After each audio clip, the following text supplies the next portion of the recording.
स्त्रियां इन चार लोगों को मानती हैं अपना सबसे बड़ा शत्रु। जय श्री कृष्ण मित्रों, स्वागत है आप सभी दर्शकों का गोपेश ज्ञान यूट्यूब चैनल में। मित्रों, एक कहावत है कि चोट खाई हुई नागिन और प्रेम में धोखा खाई हुई स्त्री, इन्हें कोई नहीं मना सकता। इस कहानी में एक ऐसी स्त्री के चरित्र का वर्णन किया गया है जो विवाह से पूर्व एक पुरुष से प्रेम करती थी और विवाह के बाद भी उससे उसका प्रेम संबंध जारी रहा। तो आइए विस्तार से समझते हैं कि स्त्रियों के ये चार सबसे बड़े शत्रु कौन होते हैं। मित्रों, बहादुरगढ़ नाम के एक शहर में एक साहूकार रहता था। उसकी एक बेटी थी जिसका नाम था चंचला। चंचला अपने नाम की तरह ही बहुत चंचल थी। रूप और यौवन में भी वो बहुत सुंदर थी। धीरे धीरे जब वो जवान हो गई तो नगर से बाहर रहने वाले एक फकीर से उसका प्रेम हो गया। फकीर दूर जंगल में एक झोपड़ी बनाकर रहता था। चंचला हर रोज रात को उस फकीर से मिलने जाया करती थी। हर रोज वो उस फकीर को स्वादिष्ट व्यंजन भी बनाकर ले जाती थी। उसके घर वालों को इस बात की कभी भनक नहीं लग पाई कि उनकी बेटी का चाल चलन ठीक नहीं है। उसका रोज का यही नियम था, जब सब लोग गहरी नींद में सो जाते थे तो वो चुपचाप उठकर उस फकीर के पास चली जाती थी और रात में ही उससे मिलकर लौट भी आती थी। फकीर और चंचला का इसी तरह मिलना जुलना चलता रहा। फकीर ने उस पर जाने कौन सा जादू डाल दिया था, वो उसके मोह पास में बंध सी गई थी। उसे ना तो अपने घर वालों की इज्जत का ख्याल था और ना ही लोक लाज का डर। और कहते भी हैं कि इस तरह की स्त्रियों का जिनका मन दूसरे पुरुषों में रमता है, वे अपने कुल का विनाश भी देख सकती हैं, समाज में हो रही बुराई भी सुन सकती हैं, मुसीबत में भी पड़ सकती हैं और अपनी मस्ती में चाहे किसी के प्राण भी चले जाएं तो भी उन्हें कोई परवाह नहीं होती। चंचला और फकीर का प्रेम अत्यंत गहरा होता चला गया। इधर चंचला के घर वालों ने सुरजनपुर के एक दीवान के बेटे के साथ उसका विवाह कर दिया। दीवान का बेटा बहुत ही सुंदर और बुद्धिमान था। वो अपनी स्त्री से बहुत प्रेम करता था, पर उसकी पत्नी का मन मानो उसी फकीर के पास रह गया था। वो अपने पति से कभी सीधे मुंह बात नहीं करती थी। और कहते भी हैं, ऐसी स्त्रियों का जिनका मन सदा पर पुरुषों में रमता है, उनका पति चाहे रूप गुण बल में कितना ही योग्य क्यों ना हो, उनका अपने पतियों में अनुराग नहीं होता। इसके विपरीत पर पुरुषों में उनकी खूब आसक्ति होती है। पर पुरुषों के लिए श्रृंगार करने में उन्हें बड़ी रुचि रहती है और अपने पति का प्रिय वचन भी कड़वा लगता है।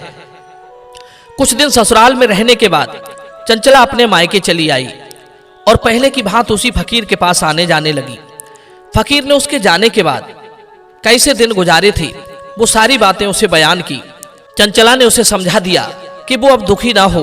उसका पति यदि उसे बुलाने आएगा तो वो उसे बहाना बनाकर मना कर देगी और कुछ दिन के लिए और रुक जाएगी। मित्रों, इधर कुछ दिनों के बाद दीवान का बेटा अपनी स्त्री को बुलाने ससुराल आया। शाम को भोजन आदि करने के बाद वो शहर में घूमने के लिए चला गया। यह बात उसकी स्त्री को नहीं पता थी। उसने समझा कि उसका पति भोजन करके सोने चला गया है।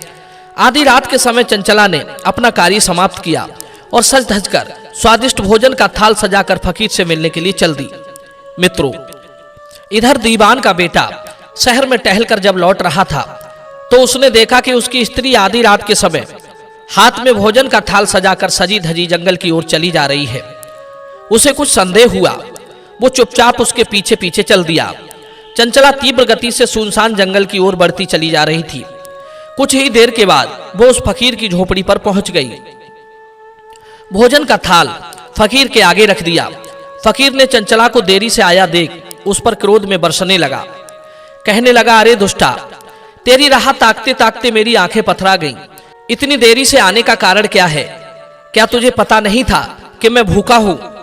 तब नाना भात से चंचला उससे क्षमा मांगने लगी और अपनी देरी से आने का कारण बताया। कहने लगी, मुझे क्षमा करना, आज मेरा पति मुझे बुलाने के लिए आ गया। उसी के भोजन आदि का प्रबंध करने में मुझसे देर हो गई। जब वो भोजन करके सो गया तब मैंने तुम्हारे लिए भोजन तैयार किया, इसीलिए मैं आज देरी से आ पाई हूं। कल मेरा पति मुझे बुलाकर ले जाएगा। चंचला के जाने की बात सुनकर वो फकीर भड़क गया और जोर से उसके गाल पर 2 थप्पड़ जड़ दिए। कहने लगा, अरे दुष्टा, जब तू चली जाएगी तो फिर मैं कैसे रहूंगा? चंचला कहने लगी, आप चिंता ना करो, मैं कुछ ही दिनों में लौट आऊंगी। मित्रों, इधर वे दोनों आपस में बातचीत कर रहे थे। उधर दीवान का बेटा उनकी बातें झोपड़ी के पीछे बैठकर चुपचाप सुन रहा था।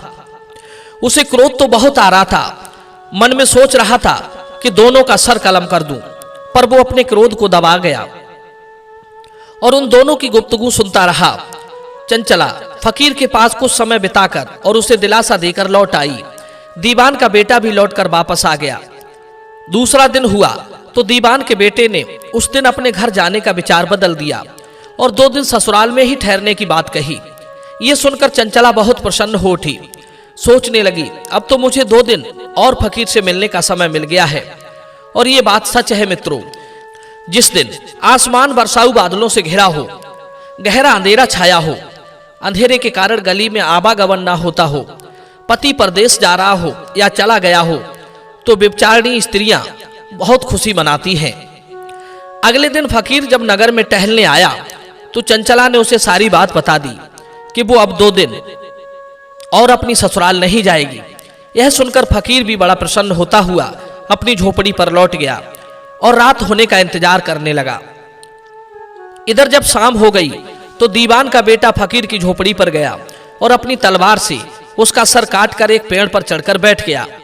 उधर कुछ रात बीतने पर जब चंचला भोजन लेकर फकीर से मिलने आई तो झोपड़ी का नजारा देखकर उसकी आंखें फटी की फटी रह गईं। उसने देखा कि झोपड़ी में उसके प्रेमी फकीर की लाश पड़ी है और उसी के पास खून से सनी हुई तलवार पड़ी थी। फकीर को मरा हुआ देखकर वो अपना आपा खो बैठी। उसने तलवार उठाई और इधर उधर जा जाकर उस हत्यारे को ढूंढने लगी, पर उसे कहीं कोई नजर नहीं आया। मित्रों, यदि उस समय उसे कोई मिल जाता तो ये तय था कि वो उसे जीवित नहीं छोड़ती। वो अपने मन को मसोस कर शांत होकर चुपचाप घर लौट आई। पीछे से दीवान का बेटा भी आकर अपने बिस्तर पर सो गया, पर चंचला को सारी रात नींद नहीं आई। उसके मन में क्रोध की आग जलती रही और सारी रात उस फकीर के लिए आंसू बहाती रही। अगले दिन दीवान का बेटा अपनी स्त्री को लेकर अपने नगर लौट आया। उसने अपनी पत्नी की इस गलती को शायद ये सोचकर क्षमा कर दिया था कि मनुष्य को उसके सुधार के लिए एक अवसर देना ही चाहिए। आखिर गलतियां हर किसी से हो जाती हैं। उधर चंचला भी इस बात को भूल जाना चाहती थी, इसलिए वो चुपचाप अपने पति के साथ ससुराल चली आई। पर कहते हैं, दुष्ट स्त्रियां हंसते के साथ हंसती हैं, रोने वाले के साथ रोती हैं, तथा जो उन्हें पसंद नहीं है उसके साथ मीठी मीठी बातें करके उसे बस में रखती हैं। ऐसी स्त्रियों की बातों में अमृत और मन में हलाहल विष भरा रहता है। कहते हैं, कामी पुरुष इसी अल्प सुख के लिए भंवरों की तरह कमल का रस लेते हैं और बाद में अपने हाथों से अपनी छाती और माथा कूटते हैं। मित्रों, इधर दीवान का बेटा अपनी पत्नी चंचला के साथ हंसी खुशी से रहने लगा। दोनों उस घटना को भूलकर अपनी जिंदगी जी रहे थे। इस तरह करीब 7 वर्ष बीत गए। एक दिन वे दोनों घर के बाहर बैठे हुए थे। रात का समय था। अचानक दीवान के बेटे ने अपनी पत्नी से घर के अंदर से एक गिलास पानी लाने के लिए कहा। पति की बात सुनकर चंचला कहने लगी, हे नाथ, मुझे अकेले घर में डर लगता है। मैं इस समय तुम्हें पानी लाकर नहीं दे सकती, कृपया स्वयं जाकर पी लो। पत्नी के मुंह से डर वाली बात सुनकर दीवान के बेटे को हंसी आ गई। वो एकदम से खिलखिलाकर हंसता हुआ बोला, अरे नादान, घर से पानी लाते पर डर लग रहा है। उस दिन आपको डर नहीं लगा था जब आधी रात के समय पूरा शहर नींद में सो रहा था और तुम अकेली सज धज कर उस फकीर को भोजन लेकर सुनसान जंगल में उसकी झोपड़ी पर मिलने पहुंच गई। उस समय तुम्हारा डर कहाँ चला गया था? जब तुमने उस फकीर का कटा हुआ सर देखा तो तलवार लेकर हत्यारे को मारने के लिए जंगल में इधर उधर ढूंढ रही थी। यही बात कहनी दीवान के बेटे को बहुत भारी पड़ गई। दीवान के बेटे की बात सुनकर चंचला के चेहरे का रंग उड़ गया। उसकी आंखों में क्रोध की ज्वाला भड़क उठी। बरसों पुराना घाव उसका फिर ताजा हो गया था। वो समझ चुकी थी कि मेरे प्रेमी को मारने वाला मेरा ये दुष्ट पति ही था। वो अपना आपा खो बैठी। उसने झपट कर खूंटी पर से तलवार निकाली और पति पर ताबड़तोड़ प्रहार कर दिया। दीवान के बेटे का सर कटकर दूर जा गिरा। उसके बाद उसने उसी तलवार से अपना भी अंत कर लिया। मित्रों, कहानी का तात्पर्य ये है कि स्त्री को चाहिए कि वो अपने घर परिवार, माँ बाप के सम्मान को बचा कर रखे। एक स्त्री के कलंकित होने पर सिर्फ उसकी ही इज्जत नहीं जाती, कई परिवार भी बेइज्जत हो जाते हैं। माँ बाप का सर शर्म से झुक जाता है, ससुराल की भी मान प्रतिष्ठा धूमिल हो जाती है कि वो यदि किसी की गलती को क्षमा करता है तो बार बार उसे उसके सामने दोहराकर उसे अपमानित ना करे। मित्रों, अब मैं बात करता हूं उन स्त्रियों की जो इन 4 लोगों को अपना सबसे बड़ा शत्रु मानती है। पहला, वो व्यक्ति होता है जो स्त्री को प्रेम में धोखा देता है या उसके प्रेम और मिलन में बाधक बनता है। इसका उदाहरण मैं देना चाहूंगा महाभारत कथा से। आपने सुना होगा कि काशी नरेश की 3 बेटियों को पितामह भीष्म उनके स्वयंवर से उठा लाए थे। उनमें अंबा नाम की एक स्त्री राजा शल्य से प्रेम करती थी। जब उसने पितामह भीष्म से कहा कि वो शल्य को अपना पति मान चुकी है तो भीष्म ने उसे आजाद कर दिया और शल्य के पास भेज दिया। परंतु राजा शल्य ने उसे इसलिए स्वीकार नहीं किया क्योंकि भीष्म उसे स्वयंवर से उठाकर ले गए थे। जब वो लौटकर भीष्म के पास पहुंची और उसे अपनी स्त्री बनाने को कहा तो भीष्म ने अपनी प्रतिज्ञा का हवाला देकर उसे लौटा दिया। उस अंबा नाम की स्त्री ने इस बात का जिम्मेदार भीष्म को माना कि यदि वो ऐसा नहीं करते तो उसका जीवन बर्बाद नहीं होता, उसे उसका प्रेमी शल्य स्वीकार कर लेता। उसने भीष्म को अपना सबसे बड़ा शत्रु मान लिया और वो शरीर त्याग कर अगले जन्म में शिखंडी बनकर भीष्म की मृत्यु का कारण बनी। मित्रों, दूसरा, स्त्रियां अपना सबसे बड़ा शत्रु उसे मानती हैं जो उनकी संतान या पति को हानि पहुंचाने वाले लोग होते हैं या उनकी हत्या करते हैं। तीसरा, उनका सबसे बड़ा शत्रु वो होता है जो उन्हें समाज में बेइज्जत करता है, उन्हें जलील करता है, उनकी अस्मिता को लूटना चाहता है। जैसे आपने सुना होगा कि पांडवों की पत्नी द्रौपदी को दुर्योधन ने उसे सभा के बीच में निर्वस्त्र करना चाहा, उसे वेश्या कहकर अपमानित किया। उसी वैर को भुनाने के लिए द्रौपदी ने महाभारत का युद्ध करा दिया और अपने सभी शत्रुओं को मरता देख उसे अपार सुख की अनुभूति हुई। यहां तक कि उस युद्ध में अपने भी भाई, पिता, पुत्र सब मारे गए थे, लेकिन बदला पूरा करने के बाद ही उसने चैन की सांस ली। चौथा, उनका सबसे बड़ा शत्रु होता है उनकी सौत, यानी कि पति की दूसरी स्त्री या प्रेम का।